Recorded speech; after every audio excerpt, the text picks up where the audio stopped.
باسم الآب والابن والروح القدس إلى واحد أمين. المحاضرة الستة من كورس أسئلة الحياة الصعبة، آخر سؤال وآخر محاضرة بعنوان ليه بيحصل معايا كده؟ أنا حبيت أسميها كده. إحنا إزاي بنتصرف لما الناس تجرحنا، أو لما حد أهله يرفضوه، أو لما حد صاحب ليه يخونه، أو أحيانا حد في الشغل يكذب علينا رغم إن إحنا عارفين الحقيقة، ولما نلاقي نفسنا بندفع حاجات إحنا ما عملناهاش. بصوا بقى، عشان الأسئلة دي وزيها كتير، قصة يوسف الصديق اللي جت في سفر التكوين إصحاحات من 37 ل50 من أوضح الأمثلة اللي بتقول لنا إن الألم اللي أحيانا إحنا بنتألمه بسبب ناس تانية بتوصفه لنا، بتحكيه لنا كده. يوسف ما كانش ليه ذنب في حاجة، ولو كان ليه ذنب في حاجة باقي الحاجات ملوش ذنب فيها. يوسف طبعا زي ما انتم عارفين كان الابن رقم 11 لأبوه يعقوب، وكان المحبوب، واخواته غاروا منه وشافوا محبة أبوهم لأخوهم يوسف فحسدوه. ولما الغيرة بقى كده زادت وكبرت واستولت على القلب، خدوه ورموه في بير وكان ممكن يموت. وبعدين رجعوا نفسهم وقالوا ليه يموت، ما نخلص منه بطريقة تانية، فباعوه لعبيد تجار رايحين على مصر. وتخيلوا بقى معايا القصة، شاب صغير بعيد عن أهله في بلد غريبة، لغة غريبة، ناس ما يعرفهاش، وبعد شوية يهدى كده ويتحط في مكان يستقر فيه. سيده يقول له اللي اشتراه اشتغل هنا في بيتي. مرات سيده تحاول كذا مرة تعمل معاه خطية وهو يرفض، وتلح عليه وهو يرفض، ويوم في يوم تضايقه وهو يرفض. فنخلص منه، انت هتضايقني ليه؟ لفقت له تهمة ودخل السجن ظلم. طبعا اكيد تقريبا، يعني مش عايز اكد بس غالبا، انه في لحظات قعد مع نفسه وقال فيها اشمعنى انا بالذات، هو ليه انا، ليه؟ بس اللي يلفت النظر بقى ان يوسف حتى لو كان قال كده ما وقعش وانهار. ليه طيب يوسف؟ عشان الكتاب او من خلال القصة الكتابية بيتبين لنا او بيظهر لنا 3 حقائق مهمة جدا. اول واحدة او اول حقيقة ان ربنا شايف. يوسف كان متأكد، لانه مفيش حد هيشتغل ويستحمل كل ده ويستمر غير انه يكون متأكد ان ربنا شايف كل حاجة. وفي سفر التكوين تلاقوا كده من 37 ل50 تتكرر جملة اتقالت كذا مرة: وكان الرب مع يوسف فكان رجلا ناجحا، وكان كل ما يصنعه ينجحه الله. وتلاقيه ناجح، والراجل ده بقى كان من أعجب أمثلة النجاح. فعلا كان ربنا معاه. يروح في بيت فوتوفار ناجح ومدبر، يدخل السجن بيتهيألي عمل للمساجين مدارس أحد، يحبوه يرجعوا له ويفسر لهم الأحلام. وكان ربنا معاه في أصعب لحظات حياته، في أي مكان ربنا معاه. هو كان متأكد إن ربنا مش بيغفل عنه، مش نايم، مش بعيد. فحتة إن الواحد يدرك ويصدق إن ربنا معاه دي مش حاجة سهلة. إن ربنا شايفه حاجة مش سهلة، دي حاجة تديله باور إنه يكمل، وتأكد إنه ربنا مبارك عمله. دي حقيقة مهمة يوسف أدركها. تاني حقيقة إنه ربنا إدانا حرية الاختيار، وركزوا في النقطة دي عشان مهمة. إحنا مش عرايس ماريونيت حد بيحركها، إنما ربنا إدانا حرية، ربنا إدانا إرادة. بصوا اخوة يوسف هم اللي اختاروا يبيعوه، محدش قال لهم باعوه، هم اللي نفسهم مع بعض كده قرروا ان هم يبيعوه يخلصوا منه. وده كان شر، كان عمل مش كويس. بتبيعوا اخوكم، ربنا ما اجبرهمش يعملوا كده. عشان احيانا يقول لك ايه، هو ليه ربنا سابهم يعملوا كده؟ ما هو ربنا ادانا حرية إرادة، وبراحتك اختار، لان في الاخر هتدفع الحساب. عملت حلو هتتكافئ، عملت وحش هتتعاقب. فربنا ما اجبرهمش يعملوا كده، بس سمح بحرية اختيارهم. لان احنا يا جماعة كتير بنلوم ربنا على الموضوعات دي، على الحاجات دي. يعني نقول لربنا هو البشر اختاروا كده، انت ليه سبتهم يختاروا كده؟ لا، ونقول دي مشيئة ربنا، وكأن ربنا مثلا بيزرع الطمع او الحزن او الغضب في حياتنا، وده ما بيحصلش. الحقيقة ان ربنا اصلا مشيئته صالحة. يبقى ربنا مش سبب في حاجات احنا اخترناها او البشر اختاروها لمجرد انه ادانا حرية ارادة. ربنا دايما مشيئته صالحة، بس احيانا الناس بتختار عكس مشيئة ربنا، وده اللي بيخلينا بنقع في حتة احنا نرمي اللوم على ربنا. ليه عم سبتهم؟ ليه خليتهم؟ ليه بيحملوا كده؟ فهو كان شايف ربنا، وكان متأكد ان ربنا بيدينا حرية إرادة. حقيقة تالتة، انه مدرك ومتأكد وواثق ان ربنا بيتحكم في النهاية. خلي بالكم من دي قوي. صحيح ان الناس ممكن تعمل شر، ده عادي، بس ربنا يقدر يطلع من الشر ده خير. بعد سنين كتيرة والمجاعة اللي حصلت ويوسف بقى مدبر مصر، يجي اخواته يشتروا من عنده قمح في مصر ويكشف لهم نفسه، وهو يتحول عنهم ويعيط، فيقول لهم ايه؟ انتوا قصدتوا بيا شر، لكن ربنا قصده خير. ربنا كان مرتب الموضوع ده. يعني ايه؟ يعني الشر مش هو الكلمة الأخيرة، ربنا هو دايما اللي بيكتب النهايات. خليك واثق ان كل نتائج النهائية لحياتك في ايد ربنا. بصوا بقى حصل ايه. يوسف دخل السجن وقابل السقة بتاع فرعون وفسر له حلم. فالراجل اللي بيسقي فرعون رجع قصر فرعون بعد سنين، بعد سنين، يعني مش تاني يوم. يعني الراجل اللي بيسقي فرعون طلع ونسي يوسف اصلا، وبعد سنين فرعون في حلم كده نكد عليه، وبدأ ايه يتكرر كذا مرة. يعني انزعج. فيا جماعة فسروا، محدش عارف يفسر. فالساقي بتاع فرعون يقول ياه، ده في واحد قال لي الحلم بتاعي وحصل. يا راجل وساكت كل ده، هاتوهولي. يخرج يوسف من السجن ويبقى الرجل التاني بعد فرعون ويدبر أحوال مصر.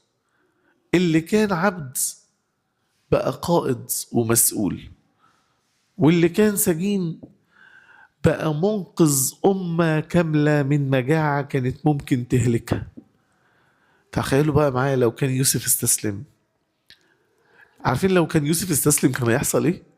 التاريخ هيقف عند البير خلاص، او على الاقل في بيت فوتيفار ان هو استسلم لمرات الراجل اللي كانت عايزه تعمل معاه الخطيه. خلاص. نعمل ايه لما نتظلم؟ واحد يقول لك انا مش يوسف. ما هو يوسف وقتها ما كانش في المتانه النفسيه دي. عادي، كان ممكن يبقى في الهشاشه النفسيه اللي احنا احيانا بنمر بيها. ايه اللي وصله للمتانه دي؟ كذا سبب من اللي احنا قلناهم، ويمكن في اسباب تانية. انه كان شايف ربنا، انه كان عارف ان ربنا مدي حرية ارادة، انه كان واثق ان ربنا في ايده النتائج النهائية. احنا بقى لما نتظلم نعمل ايه؟ بلاش تشفق على نفسك. أخطر حاجة لما نمر بألم نقعد نعيط على نفسنا. يعني الناس اللي بتاخد دور الضحية، أنا اتظلمت كتير، أنا خلاص حياتي ملهاش طعم، أنا حياتي خلصت، أنا وأنا عايش ليه؟ بالذمة إيه معنى حياتي؟ وكلام من ده كتير بنسمعه لنفسنا. لكن يوسف ما عملش كده. يوسف لما جت عليه العاصفة شديدة واجهها، وقف قصادها وكمل. زي سفينة كده في البحر، لو سبتها للريح تتقلب، لكن لو مسكت بقوة الدفة تلاقي نفسك مكمل رغم الأمواج اللي حواليها. وأهم نصيحة ليا وليكم يعني بنقولها بصوت عالي: ما تاخدش قرار وانت في حالة إحباط. وانت متضايق ما تتكلمش عن حاجة تخص حياتك، لأن رؤيتك مش واضحة. اصبر، اقعد مع نفسك، اهدى وصلي، وبعدين شوف ربنا هيكشف لك ايه. وبلاش مرارة. لما يوسف قابل اخواته كان قادر يمسكهم ينتقم منهم. انتوا ده انا هوريكم في عز الظهر. ده كان ممكن يقول بقى، يقول احلى كلام، ما خلاص ما هو عنده مرارة في قلبه وغل وانتقام، وكان في ايده السلطة يقدر يعمل كده، بس هو اختار يسامح. يا سلام، دي القوة بقى. طب هو ليه اختار يسامح؟ غالبا يوسف كان عارف او ادرك مع خبرة الايام ان المرارة اللي في القلب بتبقى تقيلة، اللي بيشيلها هو اللي بيتعب. لو فضلت في قلبك هيمرر حياتك، ولو مسكت فيك هتقلب اسلوبك وحياتك لغضب. هتعيش انت بقى اللي سجين حتى لو انت خرجت من السجن. انما يوسف رغم ان كان جسده سجين لكن كان حر، كان عنده سماح، كان مسامح اخواته قبل ما يقول لهم انا سامحتكم، بدليل انه لما طلع وجات الفرصة اكد لهم ان هو ايه مسامحهم. في كام ينبوع كده او كام مكان نلجأ لهم وقت الازمات. اول ينبوع هو خطة ربنا.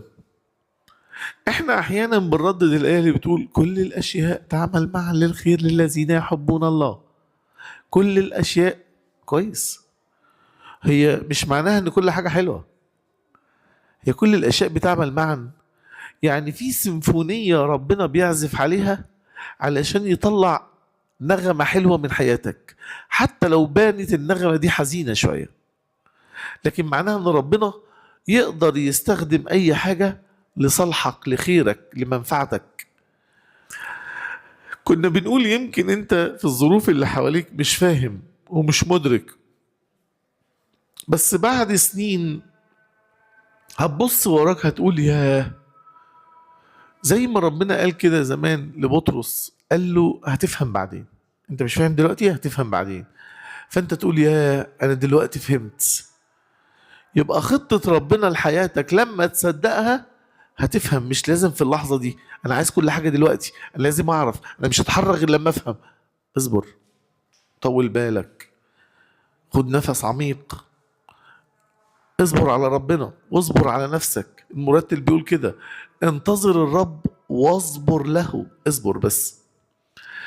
ينبوع كمان تاني، ينبوع وعود ربنا.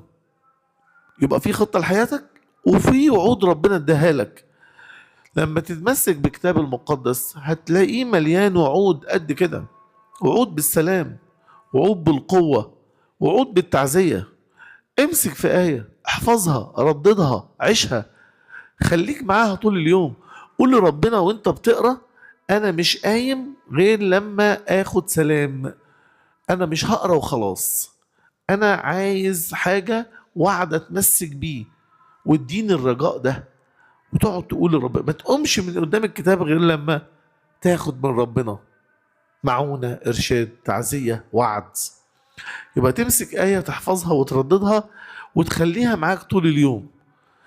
والوعد الإلهي ده يشبهوه بشيك، يعني على بياض كده، بس لازم عشان تصرفه يبقى عندك إيمان. ده شرط صرف الشيك، إنك مؤمن باللي مكتوب، مش كلام بيتردد وخلاص. يبقى 4 ينابيع مهمين. أول واحد خطة ربنا لحياتك. تاني ينبوع إنه في وعود لربنا في الكتاب المقدس تمسك بيها. تالت ينبوع إنه تركز مع شعب ربنا. أنت كنت متركز مع مين؟ مع خطة ربنا ومتمسك بوعود ربنا. ركز مع شعب ربنا. يعني إيه شعب ربنا؟ يعني إحنا محتاجين بعض. الكنيسة مش مبنى، الكنيسة دي حضن. لما تفتح قلبك للناس اللي حواليك تكتشف انك مش لوحدك. اللي انت بتمر بيه ده غيرك عدى عليه وخرج منه افضل. ياما ناس عدت في مشاكل. كنا نروح مثلا، فاكر مرة زمان في بداية خدمة المرضى، يعني مثلا من 2003 تقريبا، وكان معاه، كنا لسه شباب صغيرين، واحنا لسه صغيرين طبعا، كنا لسه شباب صغيرين يعني قوي، كنا في بداية جامعة تقريبا. وبعدين كنا بنوزع الخدمة. طبعا الشباب يروحوا لعمه في البيت، والشابات او الخادمات يروحوا لطنط في البيت. اللي محتاج بقى يغير، يغسل هدومه، نحميه، نحلق له دقنه، تغسل المواعين، ترتب لها البيت، تديها علاج. ففي حد كده بره المنطقة، فقلت ل3 خادمات معلش ممكن تروحوا العنوان اهو. فهم ايه يعني، قالوا يعني هو بره المنطقة، واحنا عارفين المنطقة وعارفين بعض، بس بره المنطقة ممكن تيجي معانا. قالوا لي ممكن تيجي معانا أول مرة. فاحنا رحنا بقى، احنا بقى خدام، فرايحين نطبطب بقى على ايه، على الناس المجروحة دي. احنا رحنا عند طنط وقعدنا، وكان جوزها سافر السما، وقاعدة هي ومامتها. هي ست كبيرة ومامتها أكبر منها، مامتها بقى أكبر منها بشوية. وبعدين ايه، قعدنا بقى ايه، قعدت تقول لنا هي طريحة فراش، وجوزها يعني سافر في حادثة قطر، وهي برضو من نفس الحادثة بس نجت. بس قعدت تقول لنا عملت مش عارف كام عملية فين، ومفصل ايه، وحوض ايه، وقعدت تقول لنا حاجات. وبعدين بقى ايه، وش عامل كده واحنا بنعيط. هي تحكي كده واحنا بنعيط، ايه ده. وبعدين هي مالكم يا حبايبي تقول لنا كده مالكم. لا احنا لسه جداد في الخدمة، مش عارفين بقى. وبعدين قعدنا، فحسينا بتعزية ربنا ليها قد ايه. حكت حاجات فعلا صعبة. فأنا فاكر يعني مش لاقي كلام أقوله للخادمات، بس قلت لهم على قد ما يكون الألم، على قد ما تكون الطبطبة وتعزية ربنا. الست دي ربنا مطبطب عليها قوي عشان شايلة كتير جدا. فلما الواحد كده يبقى يحس انه غيره مر بحاجات، وانه مش متساب، وانه مش لوحده، بيتسند. بيتسند. ولما يبقى تلاقي في الكنيسة ناس حواليك مسنداك بالصلاة، بكلمة، بفضفضة، بطبطبة، بتفرق. رابع حضن ولا ينبوع، رابع ينبوع وأعظم ينبوع، إن حضور المسيح بقى. يوسف في القصة دي كان رمز للمسيح. الناس قصدت شر، ربنا قصد إيه؟ خير.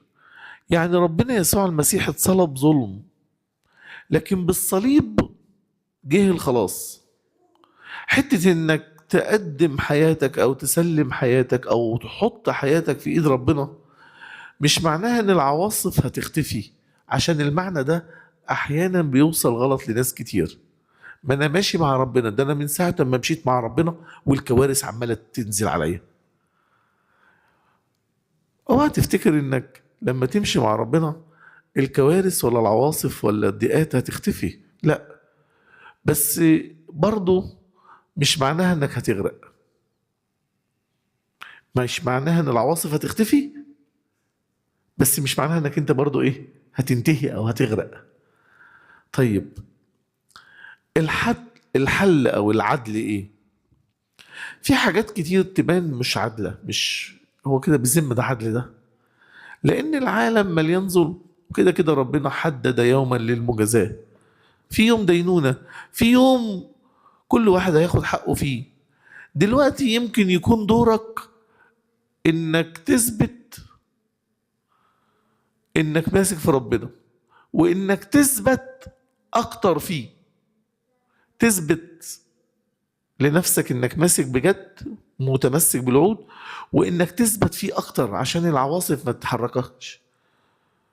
يبقى دورك تثبت مش تنتقم.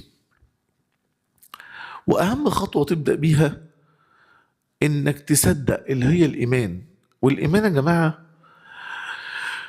مش فكرة انك تقول تقر ان انا مؤمن، او بس انك في تلاوة قانون الايمان بالحقيقة نؤمن بإله واحد. لا، ده قرار توبة. الايمان قرار توبة، قرار تغيير اتجاه، قرار بعد عن الظلمة، قرار انك تقرب لربنا. فقرار الايمان ده قرار قوي وحلو، وتصدق ان ربنا هيغفر لك وهيغير الواقع ده في الوقت المناسب، ويطلع من الشر خير، لانه ربنا بيخرج من الجافي ايه؟ حلاوة. وعشان ما نطولش، ممكن يكون في ناس قصدت تدمرك. ربما في واحد بيعمل حركة مش كويسة في حد، عايز ينتقم من حد، عايز ما يتمناش الخير لحد، النجاح لحد. ممكن تكون انت فعلا اتظلمت، اتأخرت في ترقية، حد خد حقك، ايا كان. ممكن تكون انت اتبعت من ناس، او حتى كده خدوك كده شيلة بلا ورموك في بير. لكن لو انت رغم الظروف اللي انت محطوط فيها دي او مريت بيها واتحطيت في ايد ربنا، ربنا يروح مطلعك من البير ويقعدك في قصر. يوسف كان ممكن يفضل ضحية، لكن هو بإرادته اختار يبقى مشروع إلهي ربنا يشتغل بيه وينجح. السؤال بقى مش ليه بيحصل ده ليا، أو ليه بيحصل معايا كده. السؤال حقيقي ربنا عايز يطلع من اللي بيحصل ده إيه. احنا بدأنا المحاضرة وسميناها ليه بيحصل معايا كده، بس نهيناها أو بننهيها دلوقتي بأنه ربنا عايز يطلع إيه مني ويخلق إيه حواليا من الظروف وفيا من اللي بيحصل ده. يبقى السؤال مش ليه بيحصل معايا كده، ربنا عايز يطلع إيه من ده. ربنا يحفظكم ويفرح قلوبكم. لإلهنا المجد الدائم إلى الأبد، أمين.